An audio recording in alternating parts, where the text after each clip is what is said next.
అందరికీ నమస్కారం. ఒక మంచి పద్యం ద్వారా మీ ముందుకు వచ్చేస్తుంది మీ వరం. కోకిలమ్మ చేసుకున్న పుణ్యంబేమి, కాకి చేసుకున్న కర్మమేమి, మధుర భాషణమున మర్యాద ప్రాప్తించు లలిత సుగుణజాల తెలుగు బాల. దీని యొక్క భావము చూద్దాం. కోకిల కాకి చూడటానికి రెండు నల్లగానే ఉంటాయి, కానీ కోకిలి కూత కాకి కూత కన్నా మధురంగా ఉంటుంది.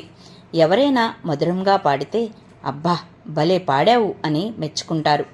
అదే ఎవరైనా కాస్త గట్టిగా అరిస్తే ఎందుకంత కాకిలాగా అరుస్తావని అసహనాన్ని చూపిస్తారు. ఈ పద్యములో మధుర భాషణమున మర్యాద ప్రాప్తించు అనే మూడో పాదాన్ని మనం చూసినట్లయితే, జీవరాశులన్నిటిలో భగవంతుడు మానవులకు మాట్లాడడం అనే గొప్ప వరాన్ని ఇచ్చాడు. అది మనిషి వయసు పెరిగే కొద్దీ పరిస్థితులను బట్టి ఇతరులకు ఇబ్బంది కలగకుండా మాట్లాడడం అనే విధానంలో మార్పు రావాలి. వాక్కు మనిషికి ఆభరణం వంటిది. నీ నోటి నుండి వచ్చే ప్రతి మాట ఇది నీ వ్యక్తిత్వం అని చెప్పగానే చెప్తుంది. నీవు మాట్లాడే మాటను బట్టి నీకు మర్యాద పెరుగుతుంది. పద్యం మరొకసారి.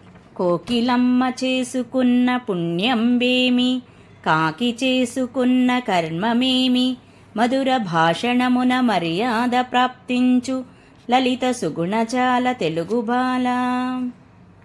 మరొక పద్యం ద్వారా మరొకసారి కలుద్దాం. అంతవరకు సెలవు. నమస్కారం. మరిన్ని మంచి విషయాల కోసం లైక్ చేయండి, షేర్ చేయండి, సబ్స్క్రైబ్ చేయండి. మీ వరం విలాక్స్ని.